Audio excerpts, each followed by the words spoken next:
देखिए दोस्तों, आज हमने फिर से एसएससी एग्ज़ाम रिलेटेड क्वेश्चन लाया हूँ आपके लिए। तो ये पार्ट 12 है, इससे पहले 11 वीडियो बन चुका है, तो उसको भी आप लोग ज़रूर देखें। तो चलिए पहला प्रश्न की ओर चलते हैं। पहला प्रश्न हमारे सामने ये रहा है। इसमें बोल रहा है C1 और C2 जो है दो वृत्त एक दूसरे को जो है बाह्य रूप से स्पर्श कर रहा है। तो चलिए पहले हम वृत्त बनाते हैं दोस्तों।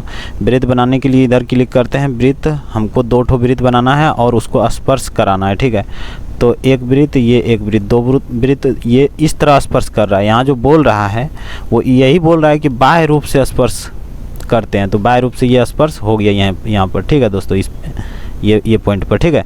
तो उसके बाद इसमें हमको त्रिज्या भी बनाना पड़ेगा। तो चलिए त्रिज्या भी बना लेते हैं। इधर से इधर खींचिए, इसका भी इधर से इधर खींचिए, ये केंद्र मानते हुए। टेढ़ा हो जा रहा है तो उससे उतना नहीं, हमको हिसाब से मतलब है दोस्तों, हमको सॉल्यूशन से मतलब है। हमको जो है यहाँ से यहाँ तक के इसकी लंबाई पूछ रहा है। यही ये प्रश्न में उनकी उभयनिष्ठ स्पर्श रेखा की लंबाई निकालें। तो यही इसी का लंबाई पूछ रहा है।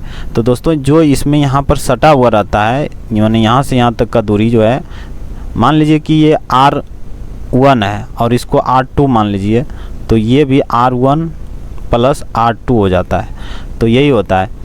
तो ये जो है इसकी दोनों त्रिज्याओं का जोड़ ही ये दोनों केंद्र के बीच की दूरी होती है। लेकिन ये जो अलग रहता है उसका कुछ और फार्मूला होता है। तो ये जो है फार्मूला चल रहा है इस तरह से।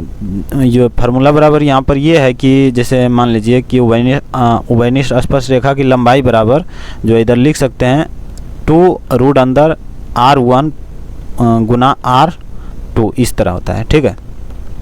तो देखिए स्पर्श रेखा की स्पर्श रेखा की लंबाई निकालने के लिए हमारे पास त्रिज्या जो है 16 है, मतलब इसका मान 16 है, और एक ठो 8 है, यानी इसका मान 8 है। तो 2√अंदर 16 गुना 8 हो जाएगा, ठीक है। R1 और R2 का मान, तो 2 गुना इधर 16 का 4 बाहर निकल जाएगा। रूट अंदर 8 बचता है, रूट अंदर 8 में से भी 4 का 2 निकल जाएगा, बचेगा रूट अंदर 2, ठीक है। यहाँ पर गुना ही होगा, 4 दूनी 8 दूनी 16 root 2, 16 root 2 option number D में है, 16 रूट 2। चलिए नेक्स्ट प्रश्न की ओर चलते हैं। नेक्स्ट प्रश्न में बोल रहा है एक त्रिभुज की 3 कोनों की मापों का अनुपात 17, 13, 15 है, ठीक है। इन तीनों कोनों में सबसे बड़े कोण और सबसे छोटे कोण के बीच के धनात्मक अंतर निकालें, ठीक है। तो चलिए इसको जो है सबसे हम लोगों को पता है कि त्रिभुज के तीनों कोणों का योग जो है 180 डिग्री होता है, ठीक है। तो 180 डिग्री का जो है इस तरह को मतलब इस तरह बांटना है। तो हमको तो सबसे बड़े कोण का मान निकालना है और सबसे छोटे का। तो टोटल 15 का कायल निकालेंगे। सबसे बड़ा 17 हुआ और सबसे छोटा 13 हुआ, यही दोनों को निकालेंगे। तो देखिए ये तीनों को जोड़िए। सबसे पहले 1 यूनिट का मान निकालना पड़ेगा, फिर 17 से गुना करना पड़ेगा, ठीक है। तो सबसे पहले देखिए 17 13 कितना हो जाएगा, 17 3 20 10 30 30 5 35 10 30 10 40 45 हो जाता है। टोटल 45 यूनिट का दाम हमारे पास कितना है, 45 यूनिट का मान हमारे पास 180 है, ठीक है। तो इसको काट लेते हैं। 45 90 4 बार में कट जा रहा है। 45 दूनी 90 दूनी 100, हाँ 4 बार में, माने 1 यूनिट का मान हमारे पास 4 आ गया, ठीक है। तो हमको 17 यूनिट और 13 यूनिट का मान निकालना है, यानी कि 17 गुना 4 और फिर 13 गुना 4, टोटल दोनों यूनिट का मान निकाल दीजिए। 17 चौका 68 हो गया और 13 चौका 52 हो गया। इसको धनात्मक अंतर निकल जाएगा इसको घटाने के बाद। 8 में से 2 गया, 6 इधर बचा है, और इधर 6 में से 5 गया तो 1 बचा है, यानी 16 हमारा आंसर ए नंबर हो जाएगा। चलिए नेक्स्ट तीसरा प्रश्न में हमको ये बोल रहा है कि इतना का मान जो है 17 है, तो ए का मान निकालने बोल रहा है। तो सबसे पहले देखिए दोस्तों, इधर लिखना है आपको। सबसे पहले देखिए एक सूत्र होता है cosec COSEC, cosec square theta minus cot square theta बराबर 1 होता है, ठीक है। तो कोसेक स्क्वायर थीटा बराबर क्या हो जाएगा, 1 प्लस क्वाट स्क्वायर थीटा हो जाएगा, ठीक है। तो इतना हो जाएगा इतना बराबर, यानी कोसेक स्क्वायर ए बराबर। तो हम इधर लिख सकते हैं 1 प्लस क्वाट स्क्वायर ए, इधर बाहर में 2 लिख के ऐसे घेर सकते हैं ताकि गुना करने में बाद में हो जाएगा, प्लस 3 क्वाट स्क्वायर ए, ठीक है, बराबर 17 है, ठीक। उसके 2 एकम 2 हो गया, प्लस 2 क्वाट स्क्वायर ए प्लस 3 क्वाट स्क्वायर ए बराबर कितना 17 हो जा रहा है, ठीक है। फिर इधर जो है 3 2 5, ये 2 और ये 3 3 2 5 क्वाट स्क्वायर ए हो रहा है, और बराबर में 17 लिखिए। और ये 2 इधर से जो प्लस में बचा इधर आके माइनस में हो जाएगा, सॉरी 2 माइनस में 2, ठीक है। बराबर हम लिख सकते हैं क्वाट स्क्वायर ए बराबर 17 में से 2 गया बचा 15 और इधर 5, ठीक है। तो ये क्या हो गया 5 तिया 15, ठीक है। तो हमारे पास मतलब 3 बच रहा है, तो लेकिन हम इधर से जो है कॉट ए खाली लिखेंगे, यानी स्क्वायर छोड़ेंगे, तो ई जो 3 बचा है ये रूट अंदर में आ जाएगा, ठीक है। और आपको पता होगा कि कॉट 30 डिग्री का मान जो है √3 होता है, ठीक है। तो हम इधर लिख सकते हैं कॉट 30 डिग्री यहाँ लिख देते हैं दोस्तों, कॉट 30 डिग्री बराबर √3। तो हमारे पास जो है 30 डिग्री जो है ए बराबर आया, यानी कि ए का मान हमारे पास क्या है 30 डिग्री, ऑप्शन नंबर सी, ठीक है।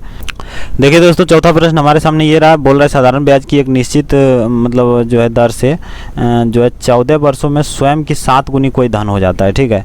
और दूसरा में पूछ रहा है उसी ब्याज के जो है उसी ब्याज की दर से 18 गुनी होने में कितना समय लगेगा, ठीक है।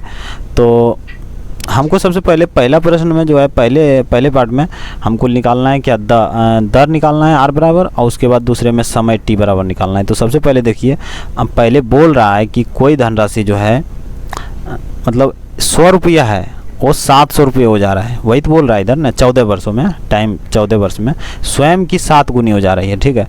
तो स्वयं की 7 गुनी कर दिए, ठीक है, तो 700 हो गया। अब इसमें ब्याज कितना हो जा रहा है 600, ब्याज 600 बराबर मूलधन यानी 100 गुना दर तो निकलेगा, तो आर लिख देते हैं, गुना समय हमारे पास 14 है, अब बटे 100, ठीक है। ये 100 से ये 100 काट दीजिए, इसका आधा 7, इसका आधा 300, तो कितना हो जा रहा है आर बराबर हो जा रहा है 300 बटे 7, ठीक है। 300 बटे 7 हमारे पास आर बराबर हो जा रहा है। उसके बाद इसको काटिए नहीं दोस्तों, ये कहीं न कहीं फिर हो जाएगा आगे, यहाँ पर काटने में भी टाइम जाएगा, फिर आगे भी टाइम जाएगा, तो इसके लिए नहीं काटिए, ठीक है। आगे हमको बोल रहा है कि कोई 18 गुनी हो रहा है, यानी यहाँ पर 100 रुपया मानिए तो ये हो जा रहा है 1800 रुपया, ठीक है। तो यहाँ पर ब्याज कितना हुआ 1700, ठीक है। तो 1700 गुना मूलधन यानी 100 गुना दर तो हमारे पास 300 बटे 7 है, 300 बटे 7 गुना समय यानी टी निकलेगा बटे 100 से ये 100 कट गया, ठीक है।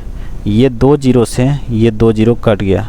अब बचा है हमारे पास कितना 17 7 19 119 बटे 3 बराबर टी बचा है, ठीक है। तो टी का मान हमारा इस 119 बटे 3, इसका मान भागा दे के पता करना होगा। 9 3 तिहाई 9 इधर 2 बचा 9 तिया 27।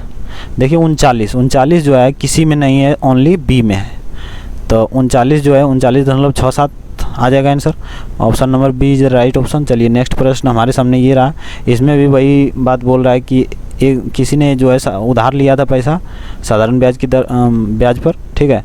वो 4 वर्षों के बाद जो है ऋणदाता को धन का 9/5 भाग, ठीक है, 9/5 जो है उसने वापस कर दिया।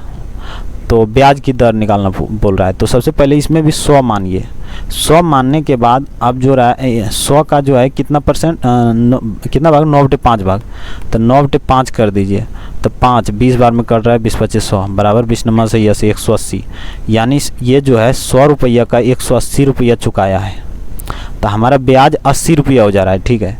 तो ब्याज हम इधर लिखते हैं 80 बराबर मूलधन हमारा 100 था गुना दर तो हमारा निकलेगा, वही पूछ रहा है ब्याज की दर निकालें, तो आर लिख देते हैं, गुना समय 4 वर्ष, अब बटे 100 से ये 100 कट गया, ये 4 कितना बार 20 चौक 80 कट रहा है, आर बराबर हमारे पास 20% जो है हमारा आंसर हो जाएगा 20%। ए नंबर में, A number is the right option. चलिए तो दोस्तों आज तक के लिए इतना ही, और आगे भी इसी तरह का वीडियो आता रहेगा, तो आप लोग देखना ना भूले। तो चलिए आज तक के लिए इतना ही, तब तक लिए जय हिंद जय भारत।